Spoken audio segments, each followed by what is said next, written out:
Hi guys, as you can see, I'm breaking out. I'm tired. I'm a little stressed. I just this last week I was super unmotivated to make my video. Um, with how intensive that I went for the month of September of posting 2 times a week, I didn't realize how hard that was gonna be.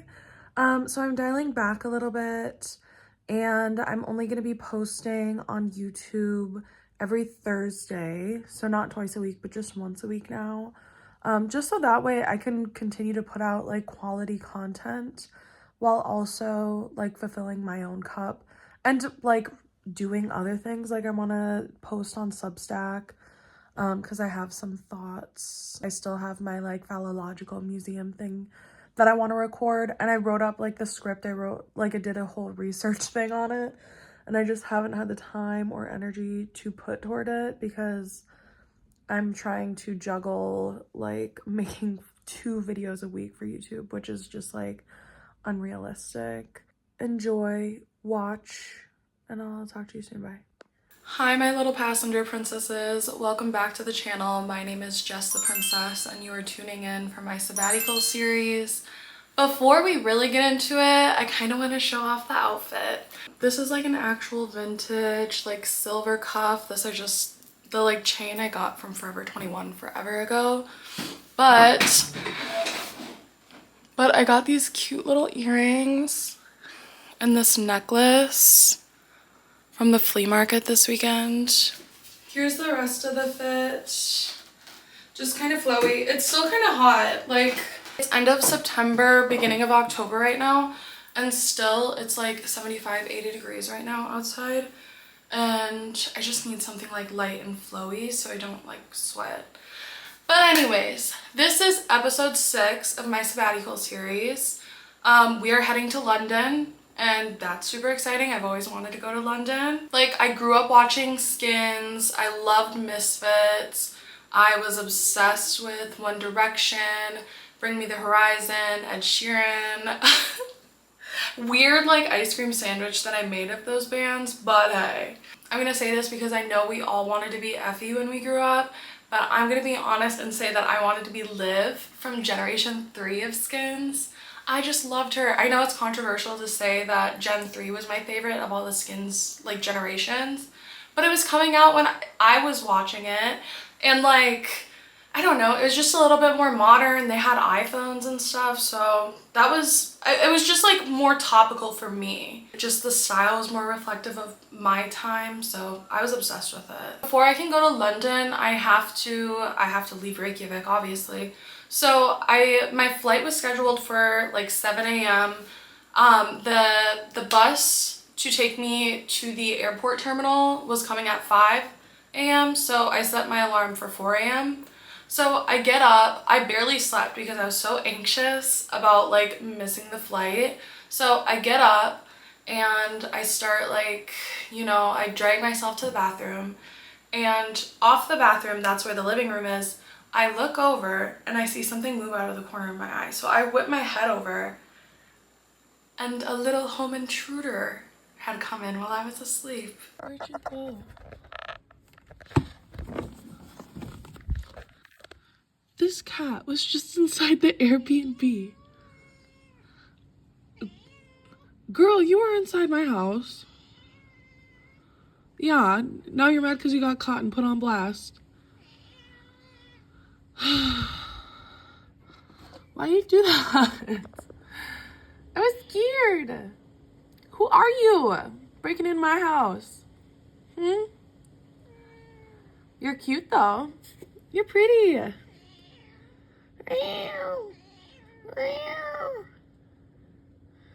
Weirdo. Okay, here's where he got in. The little shit is still right there, and he knows that I'm talking about him right now because he's looking up. He got in right here. Oh, there's literally a ladder for him to get in. Maybe I was the home intruder.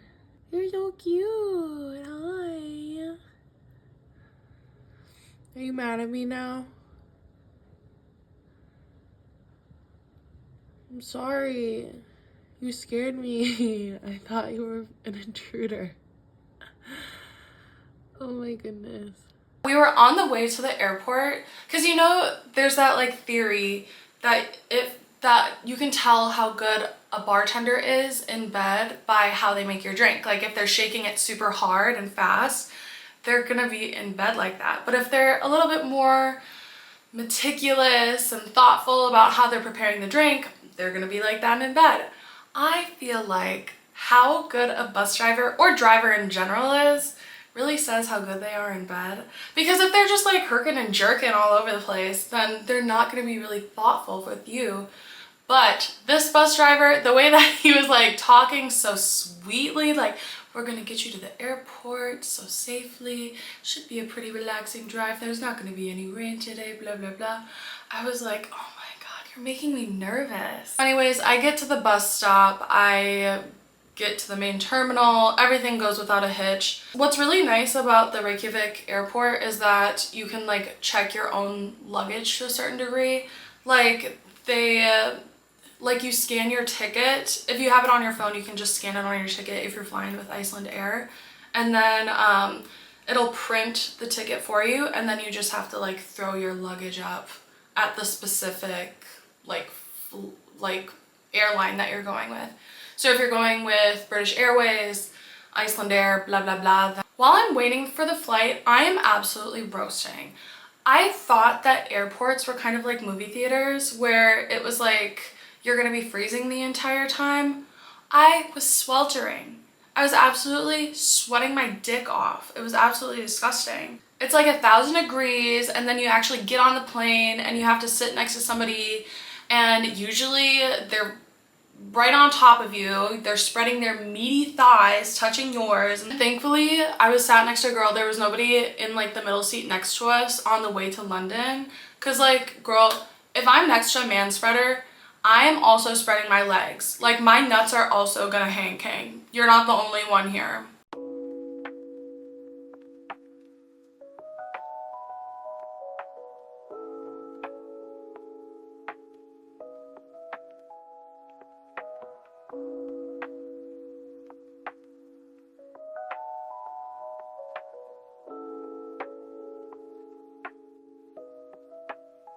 So I arrived in London, and when I was getting ready to leave the airport, like I get my luggage and everything, I'm trying to figure out like what the best approach is to get where I need to.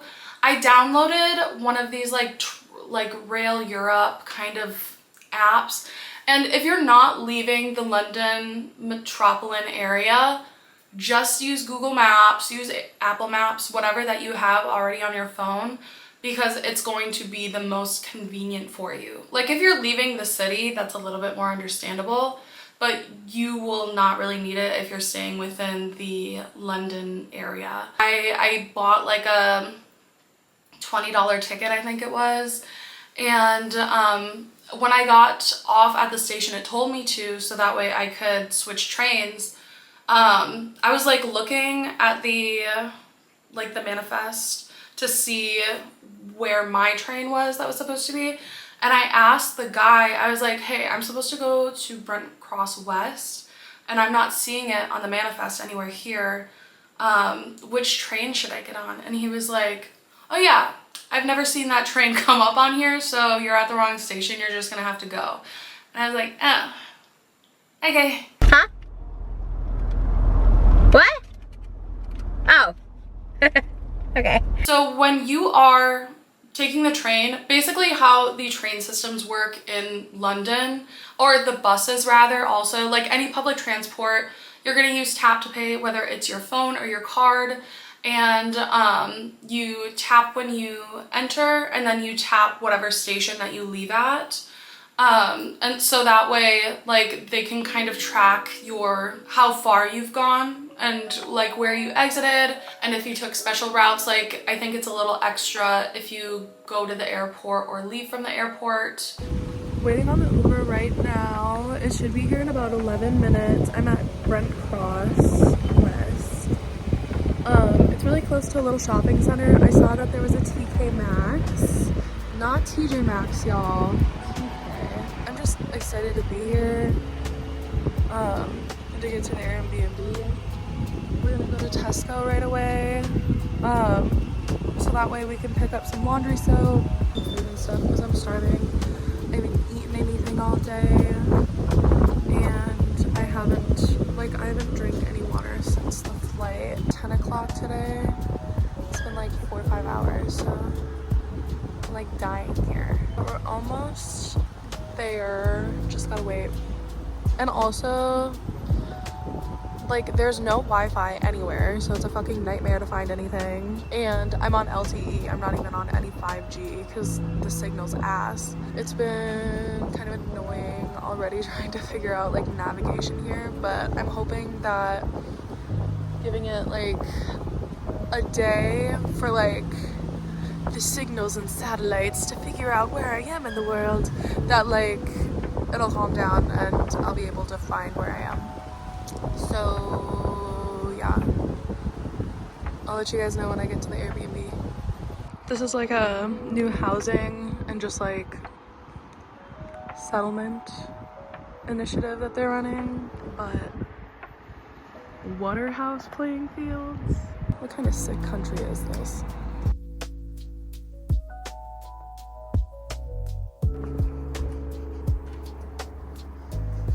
I feel like I'm in Skins right now.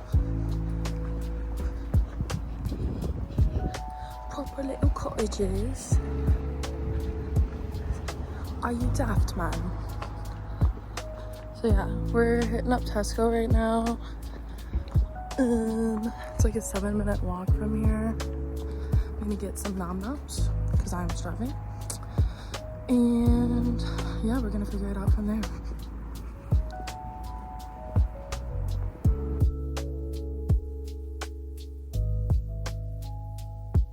I was gonna record, but it was kind of overwhelming, honestly, because it was like a Saturday night, everybody and their mom was there, and I just kind of wanted to get in and out. So I picked up a couple like essentials and then I just went home. When I got back to the Airbnb, I was gonna make like an Alfredo kind of thing, but I couldn't figure out the like little stovetop. It was like an integrated electric stovetop.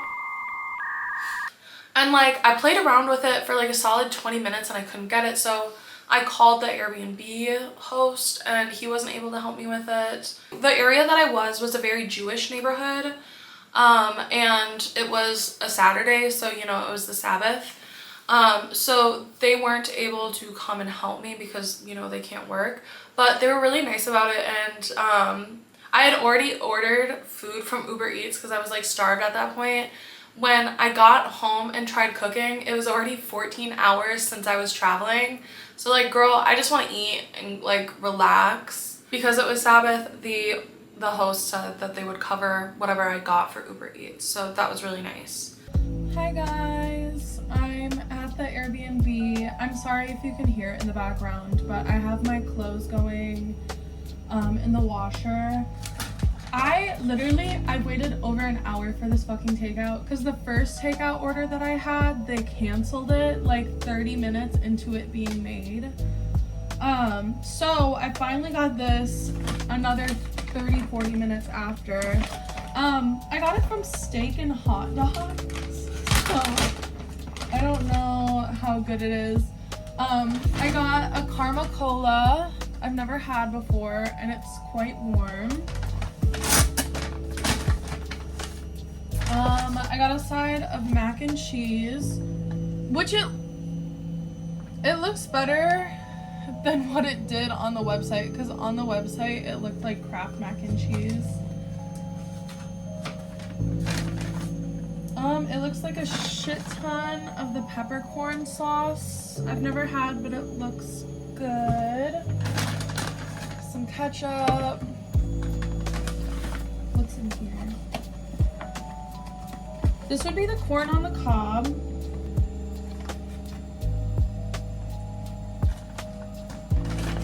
And then the star of the show, the steak. I got steak and fries.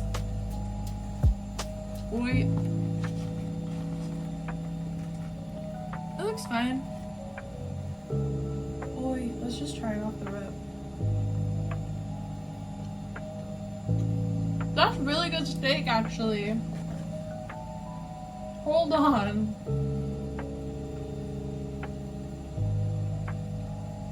That's so good for being takeout steak. I'm gonna try it with a little bit of the Swiss. With a little bit of the peppercorn sauce.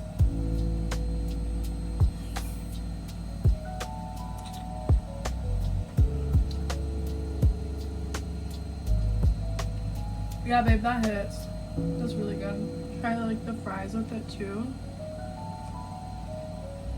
I want to try a little bit of the corn.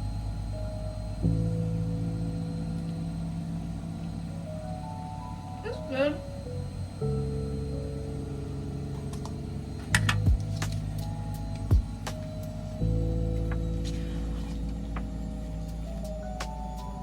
It smells burnt, but it doesn't look burnt, so I don't know.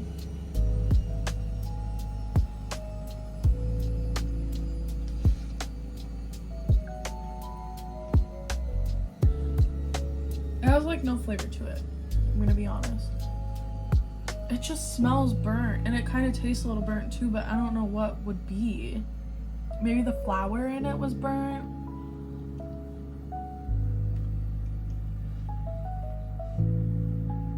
You can't even taste the cheese, which is crazy, because like this is covered in cheese.